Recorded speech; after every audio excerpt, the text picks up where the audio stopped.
Hello and welcome back to the Ospreys Eyrie podcast, the podcast for Ospreys fans by Ospreys fans. We're back after an unforced week's break where I was ill last week, and as well as being ill, I had a million things on with work, which meant that recording the Eyrie on a Wednesday just really wasn't doable for me. But fear not, we're still going to be talking about Benetton, just the second part of the Benetton saga. Joining me, as always, is Yestin. Yestin, how are we?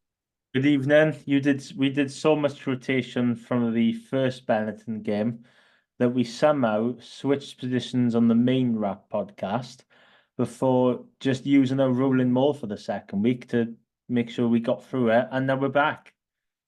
So yeah, as you mentioned, a bit of a delay in recording, but here we are, and we're gonna chat probably about rolling mauls for the remainder of the night. Look, it works for Glasgow fans. Why can't we do it? Well, Nothing wrong with the rolling Mall. I think I can't remember the exact quote for the Toby Booth always says, but he doesn't apologize for using something, and he brings it up No, quite often. And it always comes up when there's been a good forwards performance, but I can't remember the exact quote.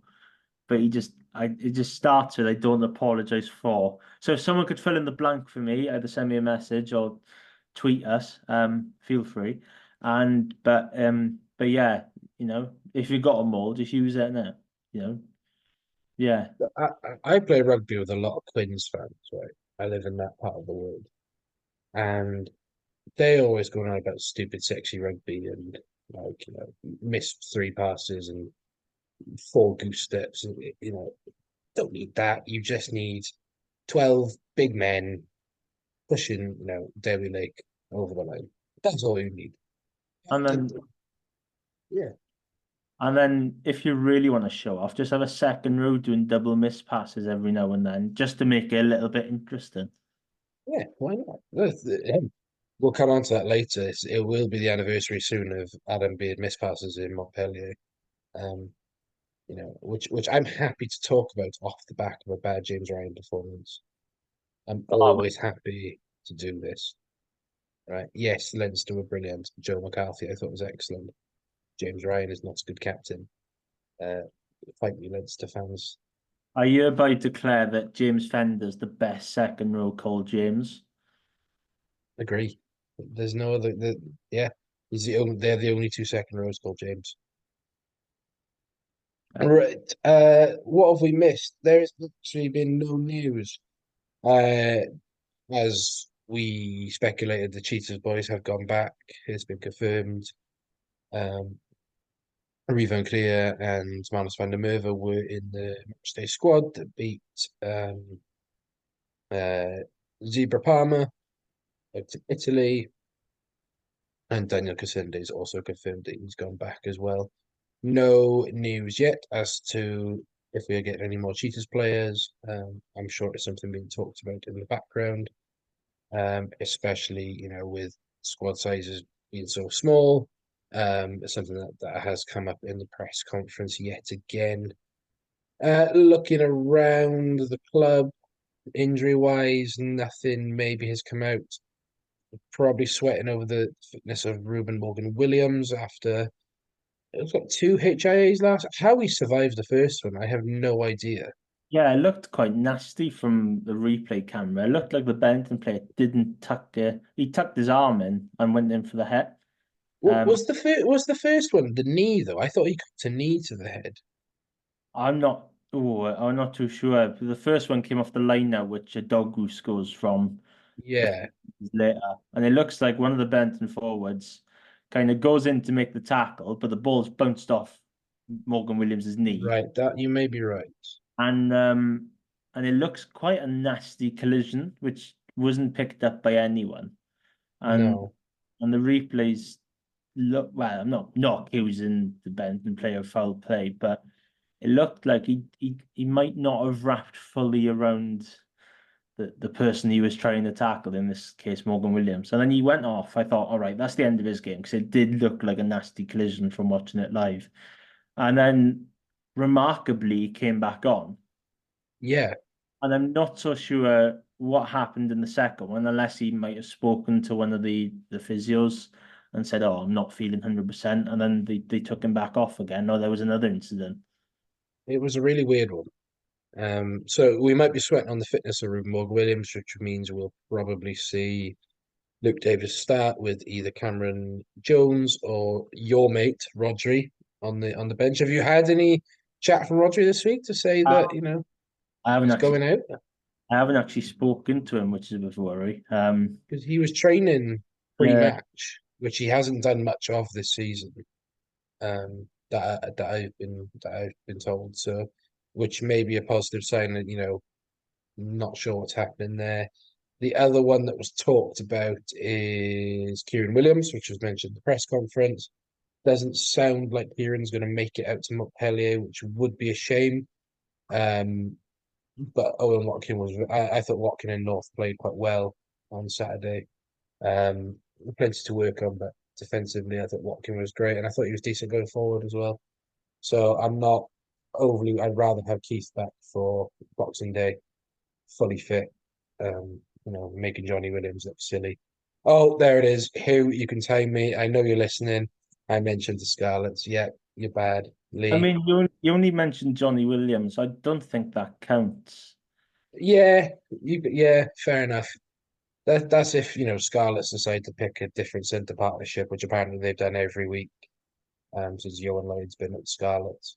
Was Wayne Pivac back down there or something? Because that's what he did with Will. Has he moved out of Glenheath yet? No clue. Absolutely no clue. He was living in randomly Glenheath of all places. Isn't he out in Which is, isn't he out in Japan now, oh, Pivac? he must, yeah, he is. I like to think he's kept the Glenheath house though. That's a bit of a long commute from Gleneath to Japan every day just to train. Jack and Kieran Williams would just go past like swearing at him every day, like when he left his house. Oh, oh, I don't know because could have, but I think Kieran Williams would have probably ran through the front of the house somehow, and yeah, Kieran would have gone through the door. and probably So like ruined his cup of coffee or something, and yeah, it has. I also noticed on socials today that Will Hickey seems to be back in full training, which is really, really good for him. He's had some horrid injury luck, and I really like the look of him on the South Africa tour last year, as did many Ospreys fans. So I really, really hope that over the next couple of months he really gets a string of games together because he looks a serious talent. By all accounts, coming out, he does look good. That Other than that, that's the end of the news. Really, there is no news. yeah. There's We've no got news. We picked an excellent week to go off the pod because there's been not much news. Everyone else has news. Like everyone's got bits of news. Like Ellis leaving the Dragons. Scarlets have got a bit of news. Cardiff, probably, got Wales Online articles being written up about them every 2 minutes. Um, so yeah, it's been quite reserved really with news. So let's go into the Benetton game then. Were you there yesterday? Yes, I was a luxury of a Saturday afternoon off, so I spent Beautiful. spent my time down at the Swansea.com. Well, you and three people, it seemed. Yeah, me and my dad and about three and a half others. So yeah, obviously the attendance didn't look great. Uh, No. the atmosphere was wasn't as bad as I first thought. I thought, Well, they had a lot to cheer about. despite the low numbers, I didn't realize how much of an effect Rolling Malls had on the crowd participation. So that was an interesting one. But yeah, it's a bit of a concern with the attendances at the minute. Especially, when you see only 3,300, I think it was in the end. Yeah. Turn up for European game 5:30 on a Saturday. It is a bit of a worry. But for the people that were there, myself included, I think everyone really enjoyed. I was looking at the comments online after the game, Yeah. and there was quite a lot of comments saying, "Oh, how much it was a good game." And I don't think the Ospreys could have done much more in terms of advertisement of that game. You know, tickets are as cheap as 10 quid in some Mhm.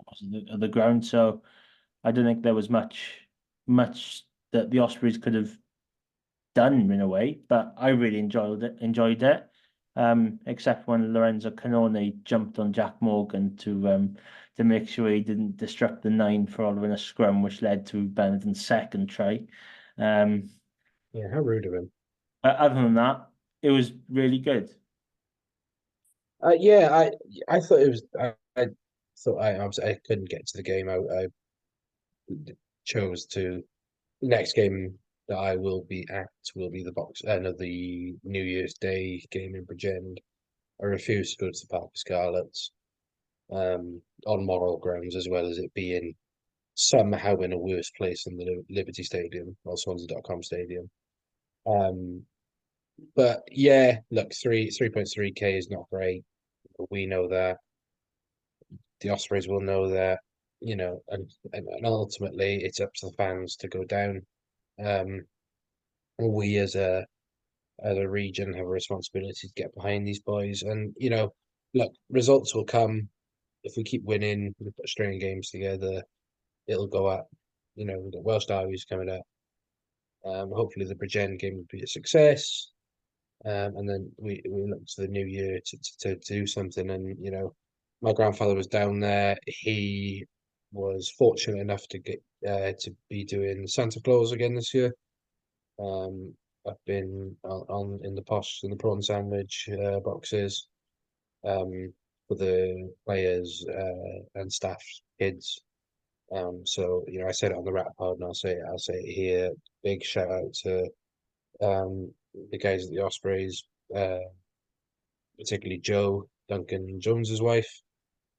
She's absolutely amazing. But big thank you to making him feel welcome, and you know, he really enjoys doing it. The Ospreys are his life. Um, so yeah, really big shout out to them. But in terms of the game, 43-34, it finished to the Ospreys. The Ospreys get the revenge after losing 18-13 the week before in Treviso. Ospreys started off in the 7th minute with Dewi Lake going over from close range. Williams converted. 7 minutes later, Benetton scored out wide through Ratave, converted by Umanga. Uh, just 3 minutes later, Gareth Thomas goes over from close range. Again, Williams converting. Ratave responds again 4 minutes later uh, with another try. Once again converted by Jacob Umanga, who I really like in a Benetton shirt, by the way. That's a team that you can easily build around him. And I wouldn't mind him playing for Italy as well. But I think that would give him another 10 option. Just 4 minutes later, again, Dewi Lake gets a second of the game before Seb Negri scores a lovely try um, on the 34th minute. Closing out the half, Jacob Umanga scores a penalty, which meant that Benetton went into the half with 24-21. On the other side of halftime, then Dewi Lake secured his hat trick just 6 minutes in. Owen Williams can once again proving handy off the boot. But then just 5 minutes later, Paolo Adogwu, former Wasp man, and Stade Francais centre, goes over. Dewi Lake scores an unconverted try in the 56th minute before replacement Spagnolio gets a yellow card, which I believe was for repeated infringements yesterday. It, Or was oh, yeah, I think so. Because Brex made a no arms tackle on someone. I want to say it was Owen Watkin, and then yeah, I think the prop went off. Oh, I can't remember. It was near the end. It was in the last 10 minutes. 75th minute Spagnolo got yellow carded. Yeah, I think it was repeated infringements. Yeah, it might have been prop then. So I believe repeated infringements. Ospreys backed themselves despite Tom Shanklin not approving on comms and went for the corner. The maul came up just short, but Inspirational leader Morgan Morris went over, was a Walsh kicking extras. 79th minute, Jacob Umaga kicks a penalty to bring Benetton back into losing bonus point range before a Nicky Smith turnover in the 80th minute in front of the post sees Jack Walsh kick a penalty, meaning Benetton only come away with the 1 point. So 43-34, it finished. Let's look at the stats. 6 tries to 4. Can't really ask for much better there, can you? Just in 10 tries at the .com. Don't see that very often. Normally it's against us. You don't see the Ospreys score six very often, do you? At the best No. unless they've scored own tries or something like that. But yeah, it's 6 tries. All right, a couple of them did come off rolling balls and some very good carrying from Gareth Thomas and Morgan Morris, who's obviously follower of the podcast, I should say.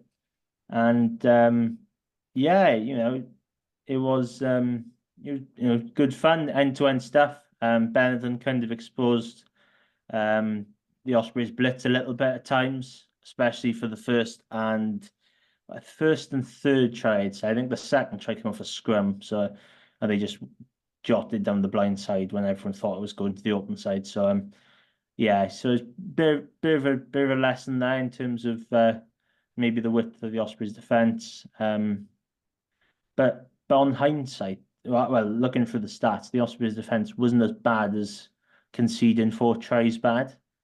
Yeah, let's focus on that actually, because I myself obviously was watching on telly and said to you as well as others in the group chat that wow, we can't defend. And then when I went and looked at the stats this week, and I tweeted yesterday um, on Twitter at Ospreys Eyrie, we had a 92% tackle completion. Of 130 tackles made, we only missed 12. It seems to be more of a structure thing rather than missing first up tackles. You could see we were shooting very narrow, and clearly Benetton had seen this and said, right, we need to get the ball in the hands of Rotave, and the dog group. And you would have thought Padovani, but I thought he had quite a quiet game, as not merely as an potent attacking threat, but Rotave especially to get the ball out wide, particularly to that channel of Luke Morgan and Yeston Hopkins. Um, I think Giles is quite an underrated defender. Um, but Luke Morgan and Yeston Hopkins definitely were frail defensively. If I go to the missed tackles stat, this might tell me a bit more. If I go to tackles missed, it was actually, yeah. So Yeston Hopkins and Luke Morgan both missed one. So you're looking definitely out wide there and it was just literally a space thing. They just moved the ball really well, and Benetton do that. Umang is a great distributor. He was at Wasps. So I'm not surprised to see that. But defensively, we were really, really good, I thought. Let's look at the tackle charts. Reece Davis playing at 6 again, made it 18 tackles. I don't think missed any. He missed one. Adam Beard, 15 tackles, missing 2. I thought Adam Beard had a fantastic game. Adam Beard had 13 tackles, so I'm missing 2. So I thought he had a really great game. And Jack Morgan, again, feels like we say this every week. Jack Morgan, he hit 15 tackles. James Fender hit double digits. So the boys making tackles, aggressive off the line, shutting down the big ball carriers. I can't remember the words Malachi Fekitoa being announced at all. Same with, I know Negri scored a try, but I thought he was quite quiet. Canone, these really, really big bounce ball carriers. Thought we kept them really, really quiet. Yes, how was it stadium wise? Who stood out to you defensively? Well, I was going to say George North, and for the first try, Umaga puts in a superb little offload, which makes him look a little bit silly because North shoots out the line, which is probably what he's instructed to do to try and stop, the ball getting out wide. But Umaga produces a really good offload. So that was good to watch from that perspective, that Benetton kind of made sure that that was their plan and they're going to stick to it, and they did stick to it. But the players you just mentioned there, you're totally correct. James Fender went well, Adam Beard went well, but it wasn't just the Maul that went well. They defended well too.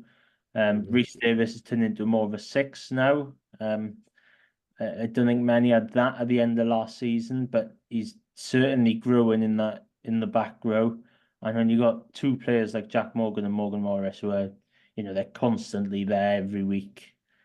Okay, they might not be there when Six Nations comes around, but when they're playing at the Ospreys, they're constantly there, playing really well. And it's just, it's something that they're good at, and they just do their jobs. And I think Booth mentioned post-match about how the leadership group, and how Owen Watkin is the defensive captain or defensive leader, one or the other. And you can see that when they blitz out from defense. Okay, they got caught out a little bit, but you can definitely see the intentions there anyway. And it's just the odd error, maybe allowing Benton back into the game or giving them the platform to attack. And if they clear that up, maybe the odd exit, or well, for the dog who tried the error from the liner, which follows, which results in Morgan Williams not controlling the ball, and then Benton have a chance in the 22. But the Ospreys, the good thing about the Ospreys was they always came back into it, despite giving away a try. They'd always go back up the other end, force an error from Andy Ewan, the Benton 9, who kicked one out on the full, for example. And He didn't have a great day off the boot at all, Andy Uren. There was evidence he really got rattled a bit, but again, I know the depth at 9 really helps with Santiago playing, Scarlet's legend coming off the bench.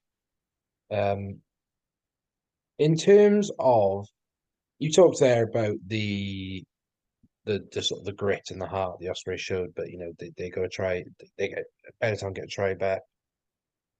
Ospreys go up the other end. Where does that come from? Does that come from sticking to the systems, trusting the game plan, trusting the kicking game? Ospreys kicked 20 times, Benetton 18, so relatively similar. Like we mentioned, Benetton probably didn't kick as well as they did last week when back at home. Or does it come from just forcing Benetton to do stupid things? Like if you look at the dominant tackle stats, Jack Morgan, Owen Williams made 2 dominant tackles, Reece Davis, does the aggressive defense and the tight force Benetton to play a bit more, and then potentially give the ball away, putting us back down the field? Where does that come from? you could argue that the togetherness and that could come from the culture that's been installed. You mentioned about how Benton's got to try, then the Ospreys came back. We saw elements of that last year in the home game against Montpellier. So, well, and a very eerie similar try by Morgan Morris right at the end of both games to, seal the result. So there's probably a little bit of that the majority of that squad they've been playing with each other for over a season, and they are a tight squad from what I hear. And I think maybe the individual errors give Benton the opportunity to score tries, but maybe I'm not sure if they thought about maybe running it from deep. Of course, that hooker made that line break in the second half before being chomped by Derry Lake. But the kick-in stats were remarkably low compared to the week previous, because Benetton made 38 kicks the week before in the URC game. And the Ospreys did more than that. They kicked the ball 42 times last week in the URC. So it's probably in terms of the game as well, how end-to-end it was. I think the URC game the week before was a bit stop-start in a way. There might be the odd landing error, or, and maybe the ball going out of touch a little bit more. So I think that probably the less kicking probably suited the Ospreys defense a little bit. Um, because it was, because Benetton would go multi-phase to score quite a few of their tries, except for the second one, which they scored off first phase. But I think it's just, I don't know how to really put it. It's just, I think it's just the togetherness of that Osprey squad, and they're developing leaders throughout the squad. Jack Morgan, Dewi Lake, Will's co-captains, Morgan Morris, who's now kind of taken over as Ospreys captain because Justin Timbrick's injured. Owen Watkin was mentioned as defensive captain in the press conference last week. And then George North was given a bit of praise as well. Absolutely. Um, was wasn't imperious, or as imperious best, but the knowledge and wisdom he imparts. Others than that, you looking a bit then at where it went right for the Ospreys, I think it's really easy to say they just hit rolling balls. Benetton gave away, I think, 11 penalties, and when you back yourselves to kick for the corner, which the Ospreys did a lot. They did it at Leicester last season. When they went away to Montpellier actually last season, the Maul, Sampari, they forced yellow cards. And Montpellier would be smart to this time. I think they'll look a lot at, but you can't equate for raw power.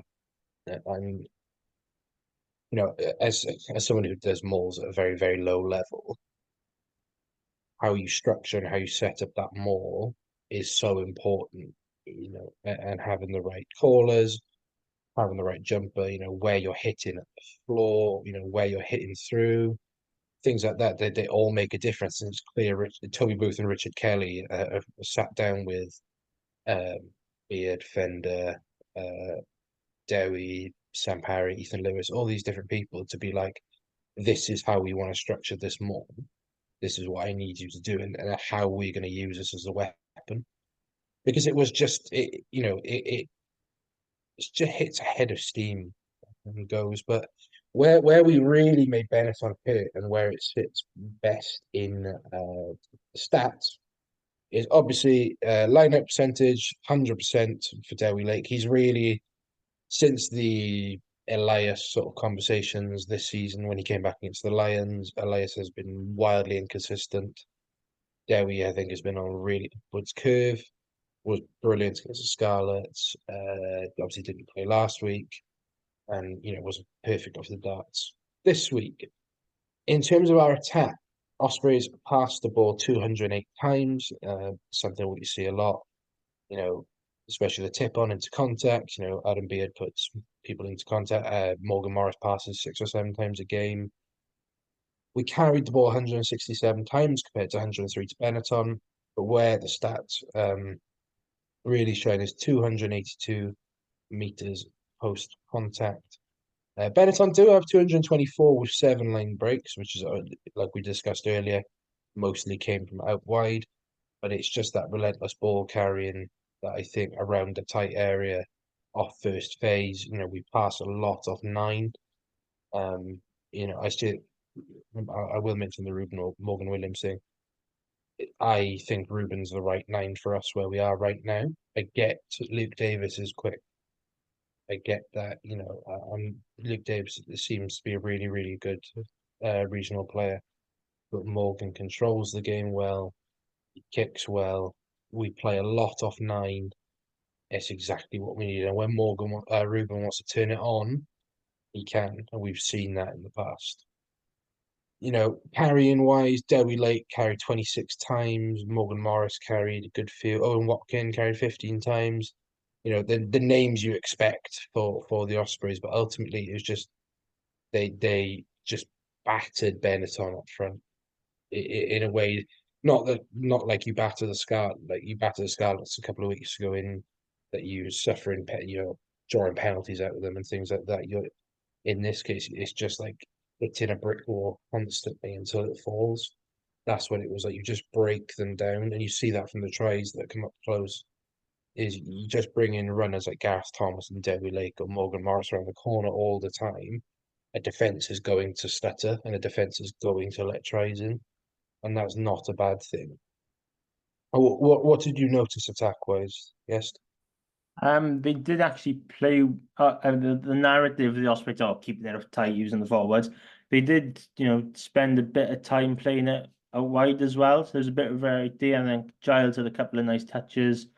They were trying to expose Benton out wide as well. It wasn't just always a forward dominant, display. I think in the build up to the Gareth Thomas try, there's some nice touches from mainly from everyone involved, forwards and backs combined. And there was times where Gareth Thomas was standing out in the 13 channel, which was rather interesting.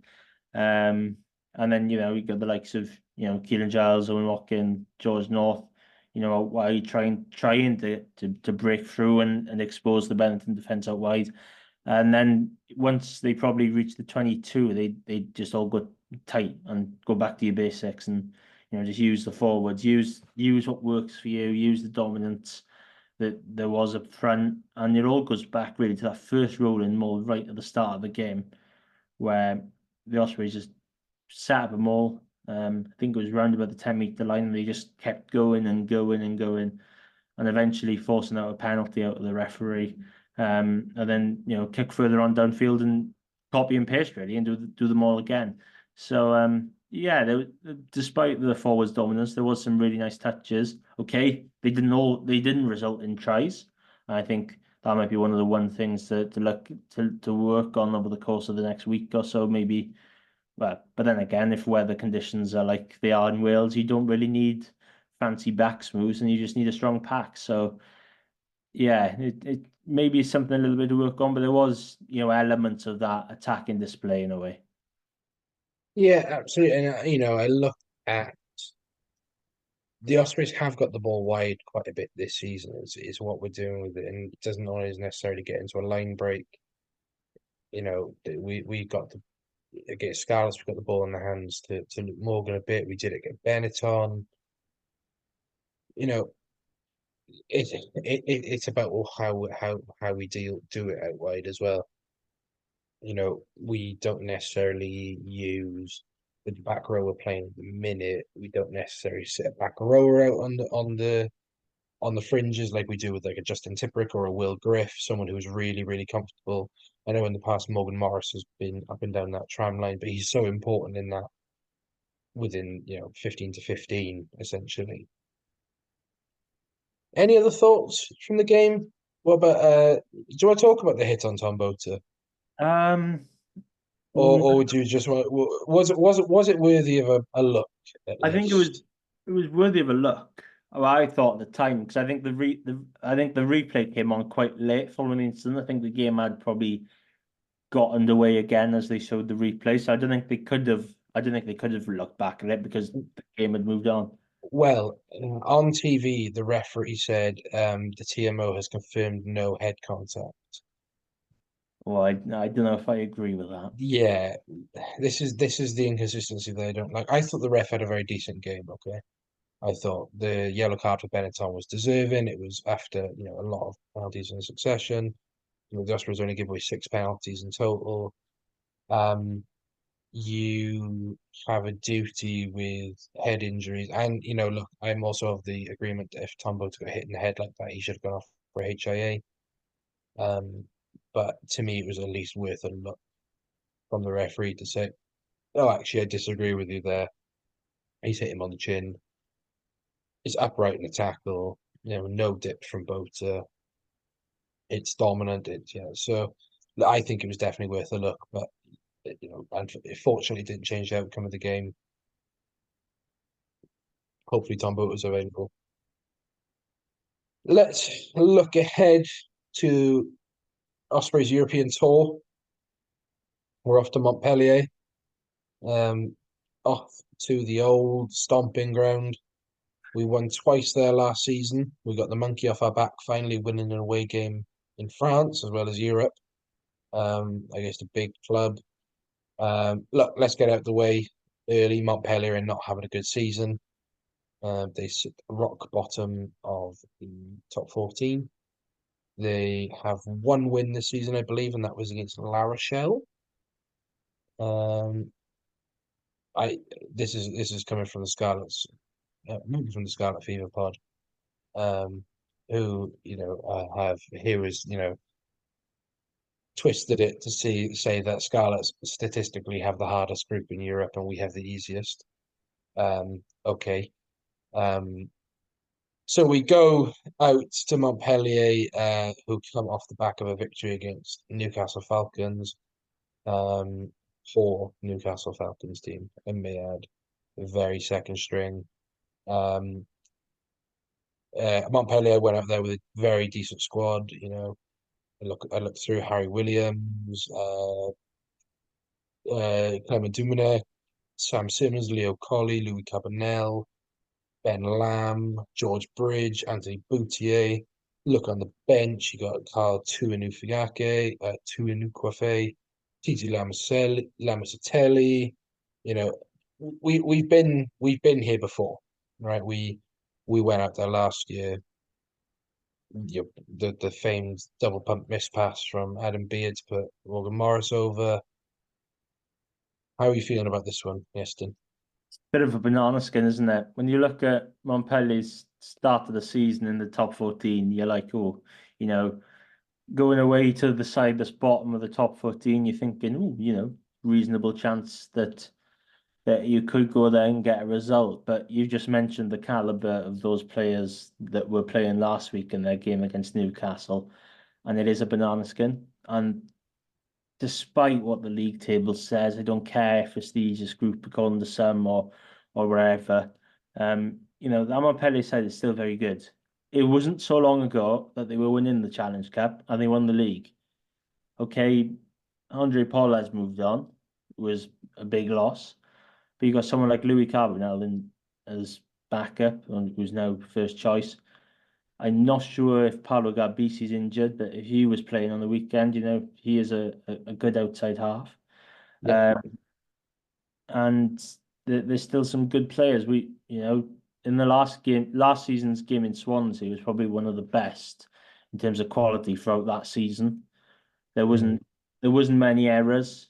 Okay, I still have a little bit of a grudge on Paul Williams after his hit on Reece Davis, but that's the sport we all follow and we all love. But there's still some good players in that team, regardless of where they are in the league.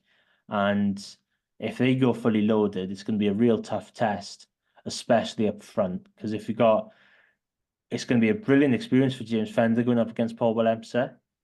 Um, Mm. but look at if you put those two teams on paper, very similar to the Barrington game, it's an exciting matchup, but it's also a tough matchup. So it'll be interesting to see, French sides in the Challenge Cup. They might not send their strongest side. They did last week against Newcastle. Maybe it was to get a win uh, under their new coaching regime. But yeah, it's going to be interesting if they could send out the kids that and their second string. That would do me a treat because there's little bit less pressure then instead of rocking up and seeing Ben Lamb and George Bridge up against Luke Morgan and potentially, someone like Keelan Giles, and you're thinking, oh, that's going to be some tough battle. Yeah, it's a really interesting matchup, I think, from an Ospreys point of view, because actually you go out there and you don't want to rest on your laurels and be like, oh, well, we beat them twice last year. They'll remember that. They were hurting from that. They put out probably a bit more of a weakened team at home against us last year, um, compared to the one that came down to Swansea.com Stadium. And when we beat them, there was a sense of like, shit, we just lost to the Ospreys. We're the French champions here. And it was still a good Montpellier side, but I don't remember there being a Paul Willemse starting, or Williams the took him off the bench. Willemse definitely came off the bench, and but the compared to the squad they sent down a week later, you were thinking like, yeah, I've just searched it up here. They had Boutier fullback, captain. Um, mm, Ben Lam and George Bridge in the wings. Carbonell at 10 with Garbisi at 12 with Darmon at 13. They Hmm. had Botello, I believe, is a French international at loose head. Uh, Yeah, Anga Mosa he was good. and He's, no Welsh international Henry Thomas was starting. he wasn't good that day. Willemse was on the bench as a part of a 6-2 with Twinka Afasi, the New Zealand prop. Hmm. And well, Leo Colley was there. The French second row, who was in trouble over the last few months. Oh, the racist. Yeah, he Yeah, was. he I was think there. he was starting. The He other got lot, yellow carded, didn't I he? think the other lot alongside him got sin binned, Yeah. which I'm not going to try and pronounce his name. Sam Simmons played. Sam Simmons was didn't play. Zach Mercer played, Oh, Zach Mercer, that's the one and they Raynock swapped. started at 9. So looking at that side, It's the definitely not full strength, but they sent a better squad. I feel like they sent a better squad the week after. Either uh, way, they both got twatted around by Adam Beard. well, Let's not take it away. Let's not yeah, take anything away. We highlight still, you know, despite all the good work from the pack, a missed pass was like the most memorable thing after that double header, which is quite well. No, okay, maybe Tipperick might have a say about that, but yeah, yeah, maybe the Tipperick.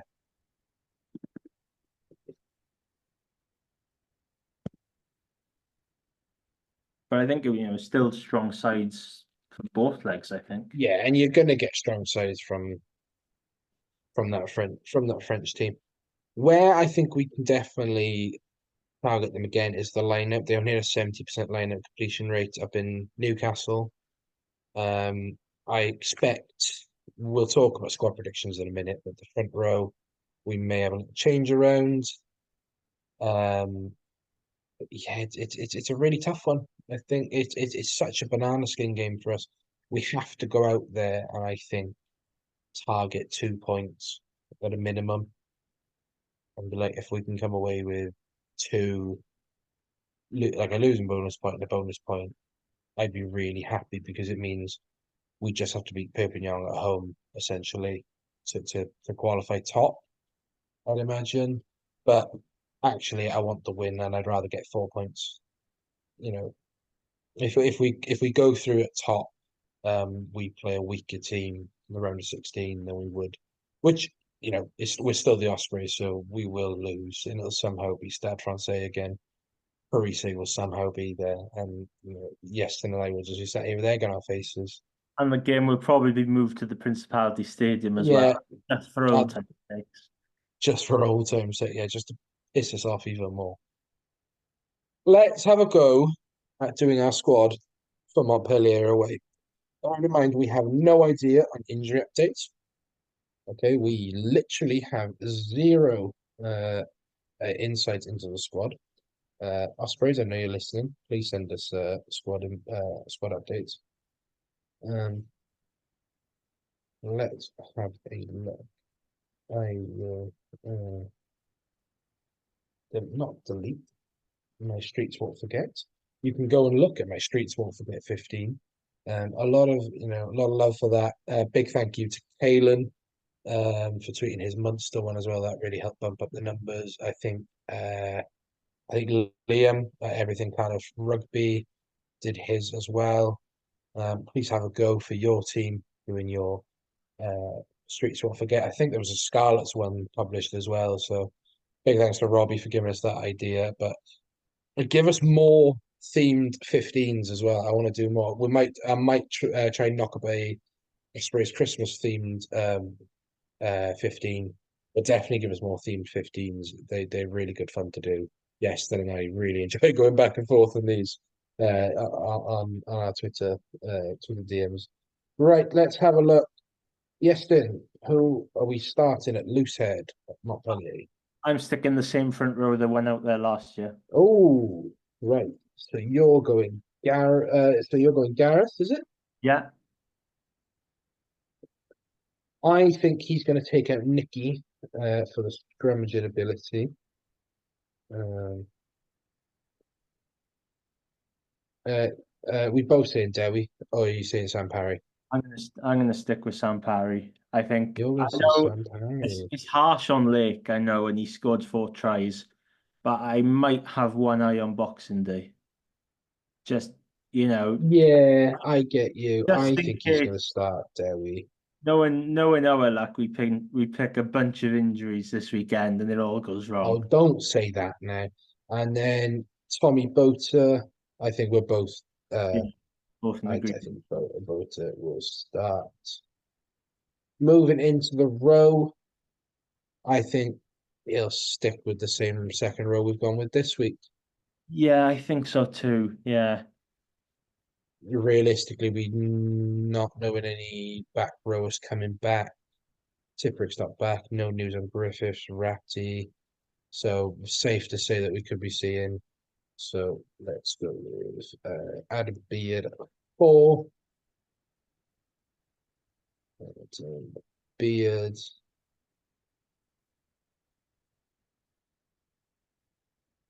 and then my friend and yours, the self-proclaimed petrol head himself, Southgoer's finest export since sand in your boots. It's James Fender. Have you played the Southgoer before, Yeston? Been up there. Oh, no. Oh, So for those who haven't been at Southgoer before, it's a beautiful looking pitch. You know, you go through the loveliest part of Mumbles, you go up, you go, past some really beautiful landscapes, and you get up there, and it's the most windswept place I've ever been. There's sand everywhere. It gets everywhere, and it's always just any time of the year, the wind chill is horrific. And they were a gnarly bunch to play against as well. So no surprise James Fender came out of that thriving. Who are we going with at 6? probably Reece Davis again. Yeah, absolutely. I don't see why we would swap that. He's a line-out threat. He's, I think, probably the most underrated player in Wales at the minute. Yeah, I think Definitely the most underrated Welshman. he's had an underrated start to the season as well by playing Mhm. both lock and six. So yeah, I think I- six this weekend. in my one and only time I will praise the Scarlets. He's had a very similar season to Alex Craig, I think. He's had a really good start to the season with the Scarlets. Um, yeah, but Alex Craig is Scottish and plays for the Scarlets, so I will, disregard him. At open side flanker, there's only one man for the job there, surely, isn't there? Well, I don't think he played in the fixture last year. Am I He right was in off the saying? bench. He was off the He bench. was off the bench. Jack Morgan, and then with Morgan Morris at 8. The only thing that's missing from this team is Ethan Root's whacking advertisement boardings. Please stop doing this to me. Every week you mention Ethan Roots, I get more and more sad because he was in France this week. He beat Toulon away with a Henry Slade last minute penalty kick. I'm so happy for him that I thought he was going to go out there and maybe be like bench warmer, Premiership Cup starter. He's really smashing it, and it just shows how highly rated he was at the Ospreys, and full power to him. He's a nice bloke and an even better blindside flanker. Um, 9. This is where it probably gets a bit tricky now. What I are we think saying? probably Luke Davis. I think he earns enough credit from the Benetton performance. I think the Benetton Let URC performance, I should say. I think it'll be Luke Davis as well. I just don't think Ruben is alive right now. I think somehow how he was on that pitch, I will never know. 10.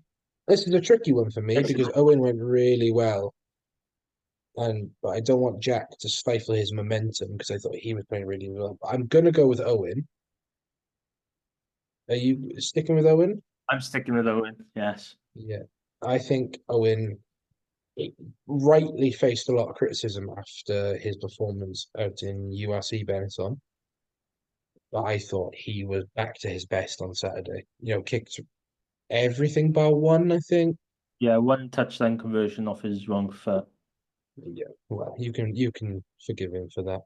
The well, positive from the URC game, he made a couple of rip tackles as well. Just He out tackled well on Saturday. On Saturday, of he nowhere, he just prop up and he'd be the second man into a tackle and he just rip it out of the Benetton so area. Benetton, I think, clearly targeted his channel, but Owen Williams stepped up. He made 11 tackles, two dominant hits. Yeah, so I thought really, really good balls from him. Left wing. Um, Keelan Giles, isn't it? Yep, All good. absolutely. Keelan Giles for me as well. Good to have him back. He's just bags of fun. 12, uh, Owen Watkin, I'd imagine. Yeah, defensive Um, captain. defensive leader. 13, I'd imagine we take out North would go out. Um, again, didn't have a he had a much better game than he did against the Dragons. Um, hopefully, him getting a run of games under his belt means he just has that bit more momentum. On the right wing, then, um, unless for a freak accident and Harry Houston comes in, it'd be Luke Morgan, wouldn't it? Has he played every game this season and only picked up one yellow card? Don't say that. I just want to say I Didn't was he get yellow carded out in Montpellier last year and should have had another yes, one? He should have yeah, had a it red. was he got He had a, he deliberately knocked the ball on for one attack and it came just before yeah, half time as well and there was a massive defensive shift to basically avoid conceding a try and I can't remember the second one. Was there a high tackle or something? Might have yeah. I been. think it might have been the other way around actually. But definitely, like he should have had a red card. Um, but look, wouldn't change him for the world. And then 15, the child, Destin Hopkins, um, because Max Nagy has no leg. Jack Walsh for fullback, anyone? Do you know what? It crossed my mind, but I just feel that if we're going to have Walsh on the bench, he's better off on the bench than he is at fullback, because otherwise you're just wasting an attacking talent like Hopkins. Yeah, my only other argument to that would be Matt Prothero, but he's only just Again, into it. yeah. Um, let's look at the bench then. So obviously I was the other way around. I think it would be David Lake. You think it would be David Lake. I think it would be Sam Parry. 17. Oh, congratulations to Sam Parry, by the way, on the birth of his newborn baby. Congrats to all from the Ospreys Eyrie podcast. Really, really, really good news. Lucid Prop. We swapped around on this as well. Nikki Smith for you. Gareth Tom for me. Gareth Thompson's best performance of the season. Yeah, I think Garton probably deserves another run now after his performance. I think if Lake didn't score 4 tries, Garton was very close to winning man of the match. He was very, very good. 18, are you going with Big Sexy or are you going with the Citroen C4? Oh, um, that's a tough one to pick, isn't it? I think it'll be Ben Warren. I think it'd be Ben Warren as well. He's settled into that role nicely now. As much as I'd like to see Reece Henry score in the corner to win the game, I think it'd be Ben Mm. Warren. Uh, do we have, well, lots. This is where it gets tricky. We're going to see Harry Deeves in at 19 again. Yeah, I think so. It was a brief Right, cameo last week, wasn't it? right, the Beast in the from Pontyclean. And then we saying Tristan Davis Yeah, I think he warrants a European game after URC Benetton. again was on the bench, had a very brief cameo last week. Even come on. 21. He did come on, I believe. Oh, he might have. I can't remember. I remember Deeves come on because of his cap. His Yeah. I can't remember. 21. Replacement scrum half unless we're going 7-6-2, which I don't think we have the forwards to go 6-2. Have we got 7 forwards on the bench to do a 7-1? Or can we? Will uh, Hickey is gonna be in 22. Who are we saying? I think Cam Jones. You're going to go Cameron Jones and scrum half and not the loose head. From what I've seen, he looks quite quick. I So will go Cameron Jones as well, but I would not be surprised if we saw another short ginger uh, player in Roger Lewis. he'd have a go at you if you called him Ginger. Like he'd really have a go at you for that. He's your friend, not I mine. might pass on the message to him. Fine. Another short player who's played for Swansea recently. There we are. I'll do. Replacement flying half or 22. We go both in agreement. Jack Walsh here. Yeah. And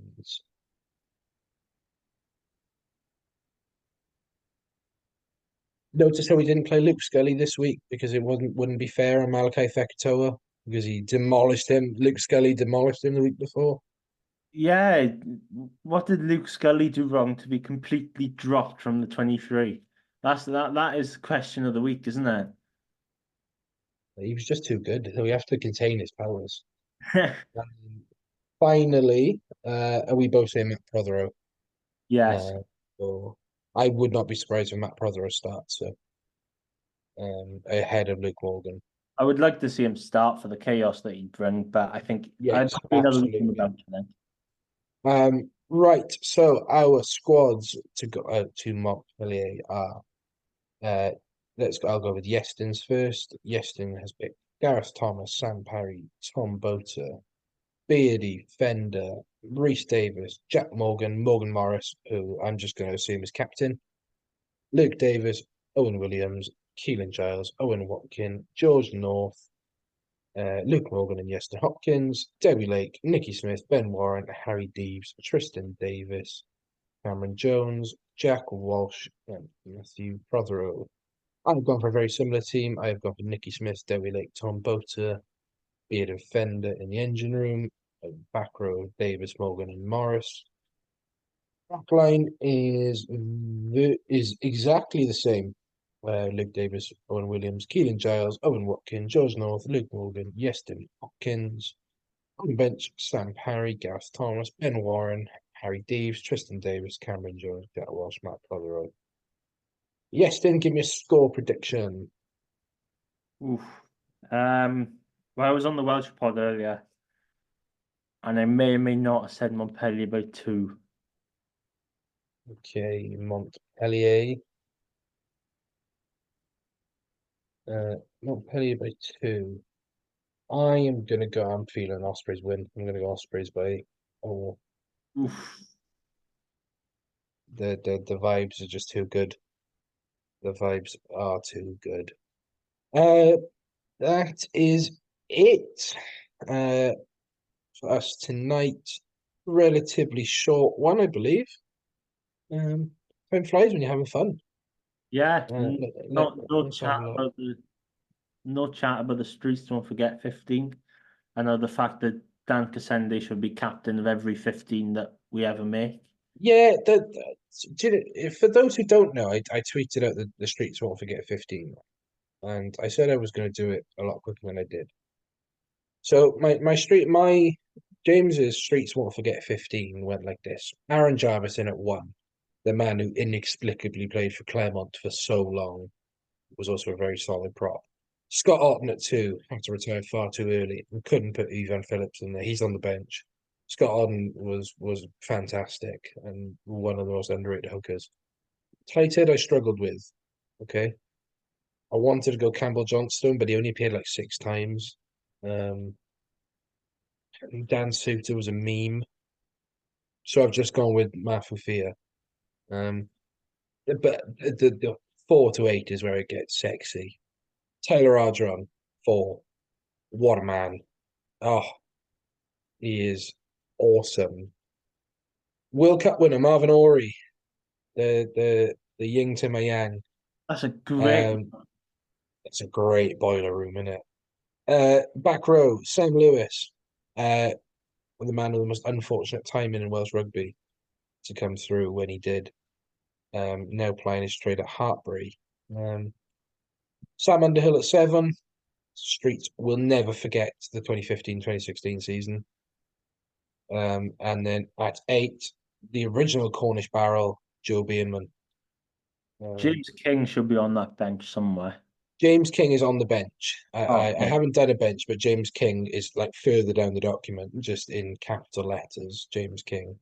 But Joe Beerman was He's just, one of he started in a league title winning final, didn't he? yeah, exactly. And I love James King, but he was like the type of guy, who sells you windows. Like I love James King, but he's the most boring man I've ever seen. Like the streets will forget him because he looks like, a furniture salesman. Well, he pinched the odd line out here and there. I think there was one Yeah, season he perfectly, off the line out, Steve. perfectly serviceable, and by all accounts, a really nice man. According to a Wales interview I watched a couple of years ago, the tightest man ever as well, which I respect. Um, Moving in at 9, then Tom Haberfield, Squidge's favourite player to ever exist. To I think believe the Osprey, but genuinely the mole was a very, very good 9. Controversially, at 10, I've gone for Joe Thomas because I had to get him in there because that brief period when Hook was injured slash retiring, we didn't have a 12. Joe Thomas just turned into the prime James Hook all of a sudden. He can play 10, as proved by Swansea RFC. Um, as everyone says Stephen Myler, but Stephen Myler's not streets won't forget. He's a club legend. Yeah, Like when we do make a Hall of Fame, Stephen Myler will be first ballot. The streets won't forget Stephen Myler because he's a myth. He's an urban legend. Number 11, Eli Walker, tragically cut too short career-wise. I think he scored a brace in his final game before injury against Cardiff. Yeah. Oh, what a man. Honorable mention goes to my favourite player, Isaiah Natonga. Shout out the hat trick against Cardiff. Blues at 12, Josh Matavesi, the most outrageous dummy in in world rugby. 13, the rugby trainer, Ben John, vastly underrated player, I thought. His career tragically cut short at the Park Scarlets. 14, Jeff Hassler, boom boom, Canadian boom. What a man. I'll never forget being sat in the West Stand. I think it was a New Year's Day game against Connacht. Um, but it was definitely against Connacht, and he's running down the left hand side of the pitch, goes to score a try. I think it might have been Caelan Blade or someone like that runs into him and goes about 5 meters the other way because Jeff Hassler just sends him basically into row one. And then at 15, this is more of a tribute to Andy Howell, that Matthew Morgan Nipper, prime Nipper at Ospreys was just unplayable. I think it was it that try against Edinburgh? You might know the one I'm on about, where he's just carves or he weaves through a defence. There's a try against the Dragons, which he either set up or scores, which Nigel Owens falls over after a tackle from Toby Faletau. I can't Yeah, remember if he finished that one off. but Honourable mention to your bench should be Hanno Dirksen, yeah, just Dirk goes he definitely in there. scored against Edinburgh when it was like snowing and he just chipped and chased from about 80 But meters. just Hanno Dirksen in general, like a bloke who came over and just threw himself into the whole culture of the Ospreys. We've already mentioned James King. Definitely goes in there. Obviously, my hero and yours, Daniel Casende.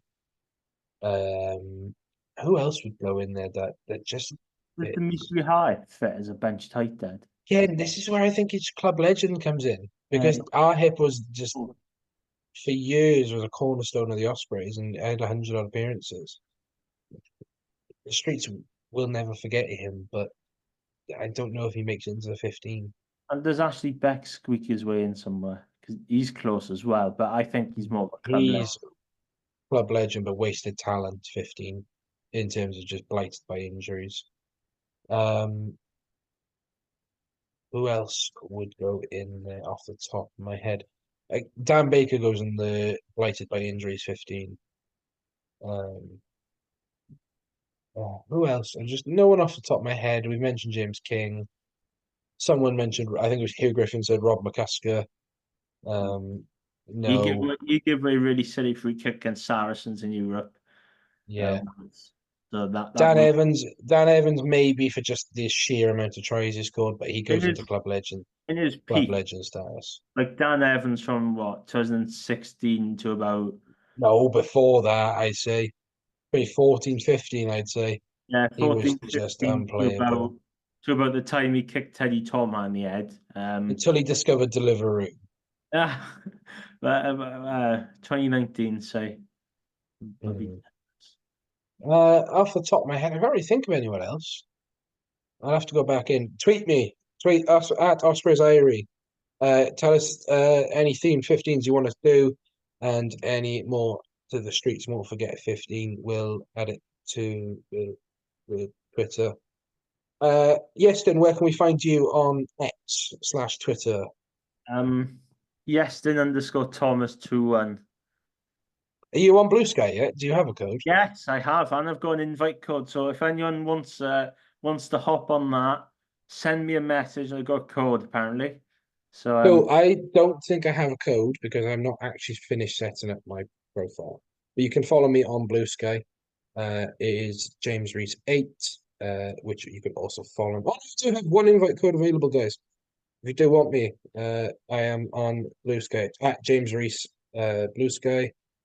I have an invite code available. Please drop me a message. but Be Blue great to Sky, have some. the Blue Sky is genuinely full of Leinster supporters. Yeah, if you are an Ospreys fan, get on Blue Sky and get following us very quickly because it is hell on there. And there's not only the Chino wearing Leinster supporters, there's like Cardiff supporters on there as well. Looking at you, Doc, you know, who else is on there? Scarlets fans are in. Ed Jenkins is running wild on there, right? Please get on Blue Sky Ospreys fans. Um, you can tweet me at James Reese 8 on Twitter. My DMs are open. Uh, Hopefully we're going to have a break over Christmas now. It's unlikely that we're going to record next week. It's something that we'll have to sit down and do and talk about. As Lee mentioned on the main rap pod, we're hopefully going to be recording some super cool Christmas stuff over the next week. So that'll keep you guys fed over Christmas. We will be back definitely to review the Boxing Day game against the old enemy. Well, it depends if Um, we win or not. yeah, it depends if we lose. But I will try and think about doing something a little preview beforehand, maybe with Hugh from Scarlet Fever. We'll see. But other than that, you can see us at Ospreys Eyrie on Twitter. Go follow the main pod, Rap. Uh, I'm a main presenter on there now. For some reason, they've let me run wild on there. Yeston's appeared on there numerous times. You can check out Time Central Podcast, Scarlet Fever Podcast, and the Dragon's Lair Podcast, as well as Yeston. Where else do you appear on?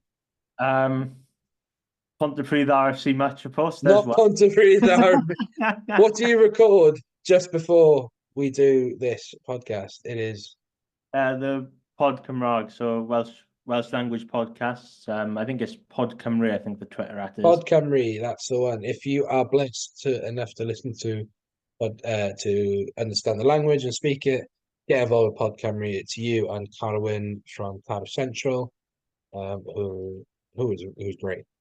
Both really great. I had the pleasure of sitting in and listening on their recording the other week. It really is an exciting Welsh language podcast. Other than that, we will see you maybe next week. We haven't decided.